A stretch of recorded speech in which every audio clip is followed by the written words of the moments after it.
Good morning out there in the DFS community.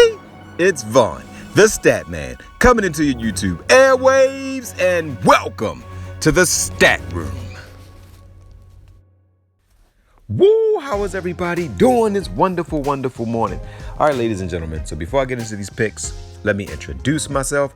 Guys, I am Vaughn the Stat Man. You can follow me on Twitter at Vaughn the Stat Man. And guys, check out the website, vaughnthestatman.com. And before I start this video, guys, I would appreciate it if you hit the like button.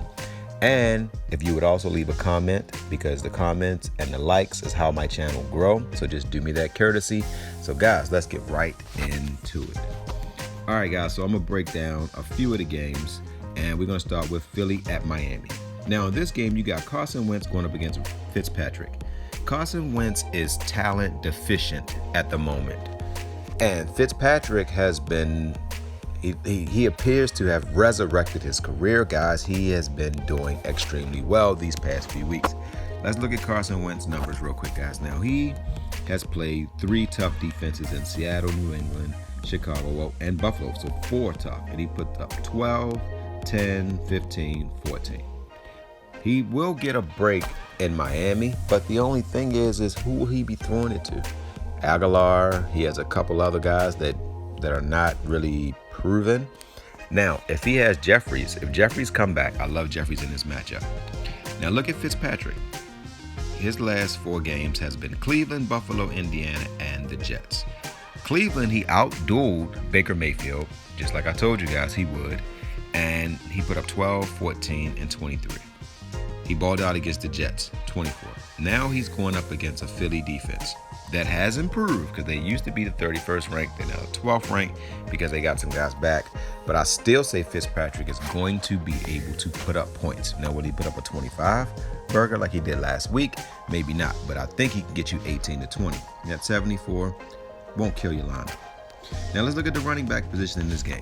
Howard is questionable. If Howard comes back, I love Howard. He would be someone that I would start if he comes back. And he hasn't been cleared for contact yet, so you got to check back on the injury report. Sanders, I wouldn't feel comfortable rostering him. So I'm not really interested in either running back, because Balaj put up 3 points last week. He's 3-10. His ceiling looks like it's 10, so not really interested in him. And Philly can stop the run. Now at receiver, Jeffries is the key here. If Jeffries does not play, they don't have an explosive team like the Browns. They don't have a Baker Mayfield throwing him the ball, who is, to me, he's not as good as Carson Wentz. But when Baker has Odell Beckham and Jarvis Landry to throw the balls to, and then he can hand it off to Kareem Hunt, who also can catch the ball, and also Chubb, that's an explosive 5 players there. Carson Wentz doesn't have that. So if Fitzpatrick can put those numbers up on a Cleveland defense, to me, that's better defense than the defense that he will face this week. And Miami is going up against a less talented team. I believe Miami's going to put up 20 plus points. They've been putting up 20 points. I don't think that Philly can, even on this bad Miami team, I don't think Philly can put up more than 25 points, because if Jeffries don't come back and their tight end is also hurt, then but I love Devontae Parker in this matchup. His targets is, look at the targets, guys, 11, 10, 10. So I'm putting him in the 4 horsemen. Now at tight end, Ertz is iffy, so you got to check back. Goddard would be in line for a big role if he is out. Gesicki has been getting consistent targets, guys. Look, 7, 6, 6, 6. Look at these numbers, guys. 12, 10. So he's been getting the targets. All right, now let's go to the next game, the New York Jets at Cincinnati. I don't like anything Cincinnati is doing, guys, but they have just decided to go back to Andy Dalton. I think Andy Dalton is going to light this team up. I don't like anything that Cincinnati is doing, but for anybody out there who's played sports, when you were a starter and you worked your whole life to get to this point, and someone takes it away from you, but now you have a chance to prove that you belong, you get a chance to watch the best thing in sports is to watch. Andy Dalton had a chance to watch, right? Now, Darnold is going to light them up. I think it's going to be a high-scoring game. Now, this is what I call a letdown game. The Jets is a team who they don't have a stable they don't have a stable organization. Remember I told you, I look at the GM, I look at the coach, and I look at the quarterback. The GM for the Jets is still questionable. The coach is questionable. The quarterback is solid. Now, Cincinnati is just in disarray. But I will say Andy Dalton is a sneaky play this week. He's only $6,000, and he loves to throw to Boyd. And he's going up against the number one rush defense. I think that Andy Dalton is going to put up 20-plus points in this matchup. I think he might actually outduel Darnold. I'm going to put Darnold in, but I don't know. I might switch this because Dalton getting a chance to just watch. The Jets don't really stop the pass. They're going to be overconfident after their win. This is going to be an interesting matchup. Now, the running back position, I don't like mixing at all because the Jets have a number one ranked rush defense. Bell hasn't gotten over that 20-point mark this whole season. He's at 13, 16, 14, 16, 8. He's going up against a bad run defense. If he can't do it this week, then he's somebody you don't roster the rest of the year.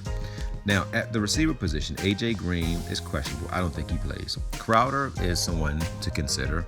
Anderson is someone to consider. Boyd, I think, is going to have a day. I think he's going to have a day against this team. And then you have Tate. Now, Tate was the beneficiary when Andy Dalton was playing.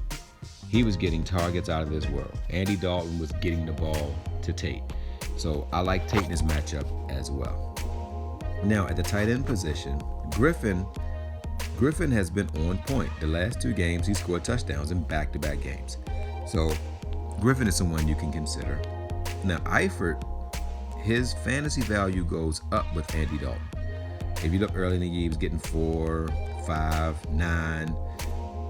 Eifert is going to be somebody who is going to be a low-owned option who should do extremely well. All right, now let's go through. I'm going to break down one more game for you guys. What game shall it be? I'm going to break down Tennessee at Indianapolis because no one is going to really look at this game. Now, Henry, the way he's been playing, he is a must-start.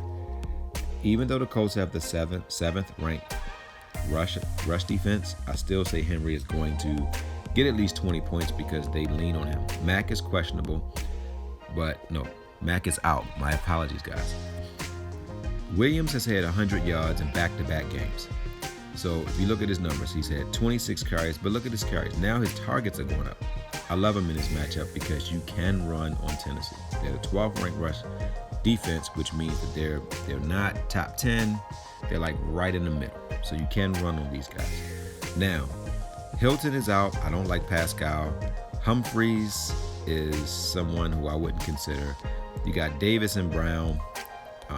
Brown is the guy that Tannehill seems to favor, so he's the only receiver from this game I would consider. At the tight end position, guys, I'm going to give you guys Doyle. He's going to be in the four horsemen. I love Doyle in this matchup, guys. He is an absolute monster. And I'm going to also give you guys Williams. So the boomstick player of the night is none other than Jamal Williams. I love Williams in this matchup, guys. I think he's going to catch about 3 or 4 balls, and I think he's going to run the ball more because they have limited weapons. So Williams is going to have to run the ball, and he's going to have to catch the ball. And Doyle, that's pretty much the options in this matchup. Now, I'm going to break down my team. My team is the Baltimore Ravens. I love all of the Ravens in this matchup, guys, because San Francisco, the last time they played against a mobile quarterback was Russell Wilson, and they lost. Russell Wilson is nowhere near Lamar Jackson's athletic level. He's a better passer of the ball, but Lamar Jackson is actually the number one passer of the ball over the past 5 weeks. So that's another thing. Ingram is going to have running lanes. San Francisco don't stop to run well. They're the 19th ranked rush attack. I think Ingram has another 20-burger game. Now, in the receiver position, not really feeling any of the receivers. Hollywood Brown should have a good game, but I do love the tight ends in this matchup, and I do love Lamar Jackson. All right, guys, so that's it. You got Darnold, Jamal Williams, Parker, and Doyle. All right, guys, so that's it, guys. I am on to today's NBA. So guys, don't forget to win-win. That means give people what they want so you can get what you want. And guys, don't forget to think and ink. That means write it down so that way it can come true. And I'm going to end with a positive word, ladies and gentlemen. And my positive word for this fine week is business. For the people out there that want to start a business, you need to try and find out the inner workings of that business. That means read books like the 22 Immutable Laws of Branding. Read books like the 4-Hour Work Week. Then you want to decide whether wages or profits works for you. If you like working for wages, then don't consider a business. But if you want profits, decide what kind of profits you want. Do you want to be in the industrial industry, like the tech industry? Do you want to be online? Do you want to sell cars? Whatever. Find what works for you and go after it. All right, guys, so I'm going to leave it there with business, guys. And good hunting on your contest this week. Love you guys.